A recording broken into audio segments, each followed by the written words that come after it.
Hi guys, Ludovus here. Gonna be taking over for Chiron for a video. I'm here to talk about RNG, short for random number generator. Billy Hatcher has a small amount of RNG going in it, mainly in the form of enemy movement and fruit drops. Casually, there isn't much to worry about. As for the any % speedrun, there are a few things to worry about, although I'm mainly going to cover fruit RNG and RNG of each level. Before that though, I'm going to go over the main aspect of the game, the eggs. There are many different eggs in Billy, so there are too many in the game to keep track of. Luckily, we only really use 10 different eggs at most. We will mostly come across 4 different classes of eggs: gold eggs, white spotted eggs, animal eggs, and comb eggs. Now, all the eggs in the game are similar in some way when it comes to egg sizes, number of egg sizes, rate of growth, and fruit preference. But there are some differences, so let's go over these real quick. All the eggs in any % have an egg size that corresponds to the gold egg. The gold egg is one of the more well-known eggs, so I'm going to use it as a reference. The gold egg has 5 sizes. These 5 sizes are universal sizes for all the eggs, meaning that all the eggs' base size are all the same, and the full size of each egg is the same, with the exception of the item eggs like butterfly and the dice egg, but in any % we don't have to worry about these. So the gold egg, as stated before, has 5 sizes to it, which means you have to grow it 4 times to get it to its full size. White spotted eggs and animal eggs are the same, 5 sizes. Comb eggs, in contrast, only have 3 sizes or grow twice to get full. The number of egg sizes an egg has is not really important, but it might come in handy. Let's go back to the gold egg. The gold egg, 5 sizes, actually grows slower compared to other eggs in the game. In contrast, the other eggs grow incredibly quick compared to the gold egg. This can be slightly overcome with fruit preferences. Gold eggs, for instance, like cherries and pineapples. What does this mean? It means that if a dino drops big cherries or pineapples, it will grow twice as fast than if the dino dropped the other fruit, which, by the way, there is 6 fruit in the game: apples, pineapples, cherries, watermelons, bananas, and strawberries. Luckily, there is a way to keep track of the growth of an egg. It involves using a point system. Since there are only 2 sizes of fruit in the game, small and big, we can use the small fruit as the basis of the system. Each small fruit will count as 1 point. Small preferred fruit will count as 2 points. So for example, for the gold egg, small cherries and small pineapples will be 2 points. Big fruit will count as 5 points. And big preferred fruit will count as double, so 10 points, towards the total number of points needed to grow an egg full. Cherries and pineapples will be 10 points for the gold egg in this case. The amount of points each category of fruit gives is the same for each egg. The only difference will be what fruit the egg prefers.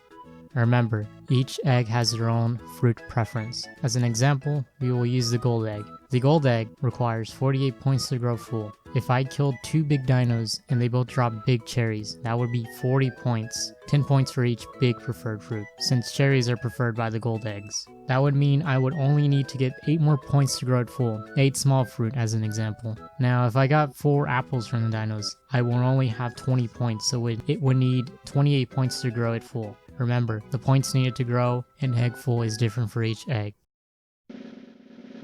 Lastly, I will talk about damage output of the eggs. Let's bring back the gold egg again to explain this better. As stated before, the gold egg has 5 sizes. To simply put it, the first size of gold egg will deal less damage than the full-sized gold egg. Weird thing is that size 1 and size 2 deal the same damage. Size 3 and 4 of the gold egg deal the same amount of damage, but more than 1 and 2. And size 5 or full size deal more than size 3 and 4.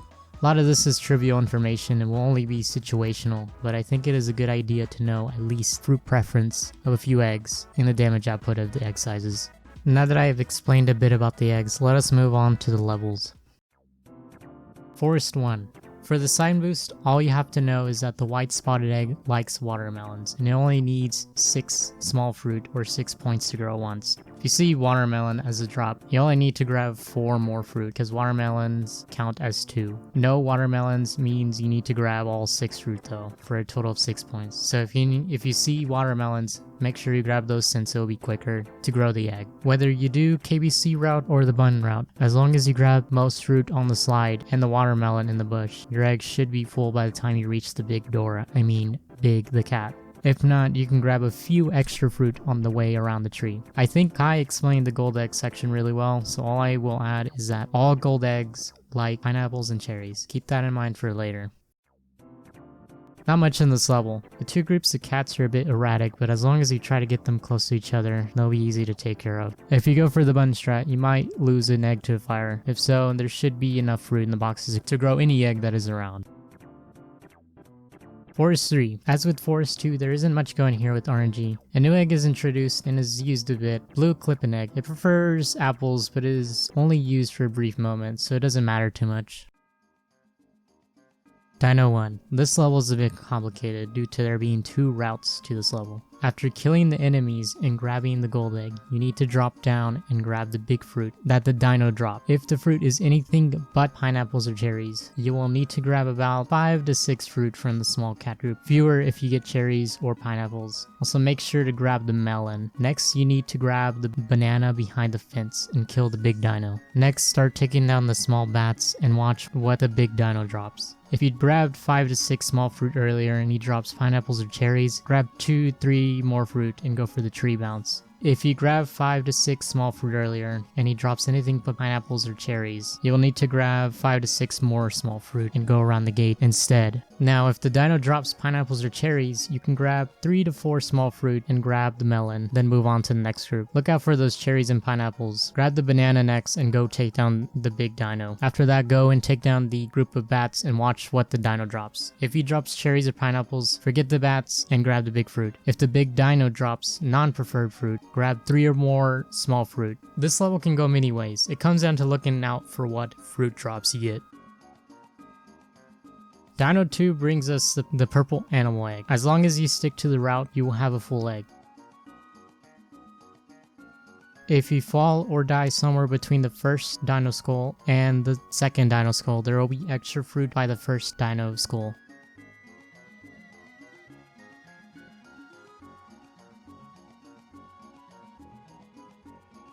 If you fall or lose Richie around the second dino head, there will be enough enemies to get another Richie.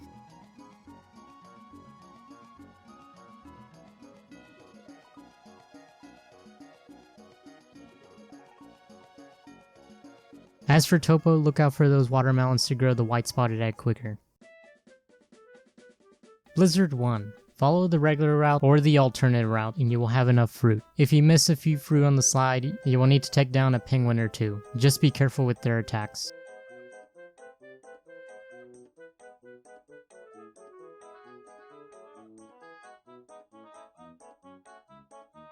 Fun fact, the second snowman has a pineapple and a banana.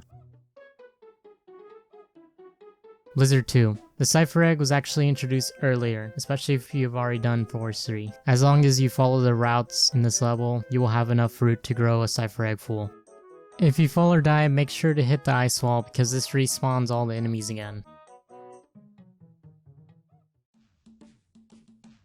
Circus 1. After grabbing the gold egg, you will make your way up towards a large platform. This large platform is notorious for losing runners up to 30 seconds of time. Let's go over why. The route of this platform is pretty straightforward. Hop out of the hoop and break the 3 boxes on the left, but do not pick up the fruit that drops. Proceed to the group of fruit that are already spawned and pick them up. After that, head over and kill the 2 big cats. Now if both cats drop pineapples or cherries, congrats, it is your lucky day. That'll be all you need to grow the egg full. That is unlikely though. Now if only one of the big cats drop pineapples or cherries, you will only have around 44 points, so you can either grab the small fruit from the boxes or kill 3 to 4 small enemies for a total of 48. Now for the worst case scenario. Let's say you get both big cats to drop anything but big pineapples or cherries. You will only have 34 points up to that point, meaning you will need 14 points to get a full gold egg. There is 4 points dropped by the boxes, which brings up the total to 38. This is where the problems arise. 10 points are needed now to get a full egg. Unfortunately, there are only 8 small enemies remaining on the platform. The only way to get 10 points from these guys is to have 2 small pineapples or cherries drop from these guys. 6 non-preferred points plus 4 points of pineapples. If you get those pineapples, that will be 48 points.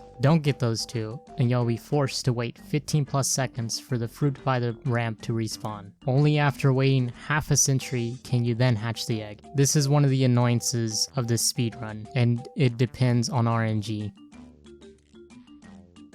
Circus II. Let me start off by saying no one should be doing RNG route anymore. What I mean by that is all the rooms after the bun room.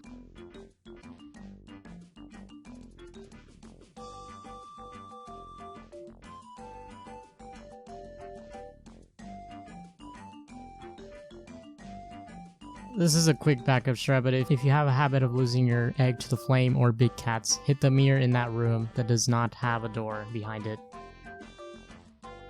Circus III. A new egg is introduced here. The yellow egg or Reki egg will be pivotal here, since it is required for the rest of the level. It prefers melons and grows like the other animal eggs. If you switch eggs early and grab 3 apples on the way, you will only need around 3 to 4 fruit from the group of small enemies. Not much else here in this level. Sand 2. If you happen to fall in the sand or lose your egg to torch skip, there will be enough fruit in the vases to grow the radish egg. In Fog Room, if you do not make the skip and fail, there will be enough fruit to grow the green animal egg full, just in case you want to go for it again, because the fog sucks. Last but not least, Palace 1. There will be 3 eggs that you will come across here. First off, the white spotted egg, which is the same white spotted egg from the start of most levels. For Cat Clip, you will come across the white radish egg and orange comb egg. It has 4 different fruit that it likes: strawberries, melons, watermelons, and pineapples. This overlaps with the orange comb egg, which likes strawberries. Meaning, if both dinos drop strawberries, you have a setup with 2 full eggs, which is the same if you do not do Cat Clip. If one dino drops strawberries, melons, watermelons, or pineapples, grab these with the radish egg and grab the fruit in the vase, and use the orange comb egg to grab the other 2 fruit from the other dino.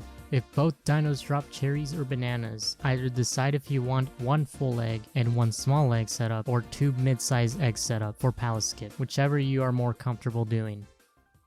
And that is all the levels that have some kind of fruit RNG to it. The Discord will be linked in the description if you want more information.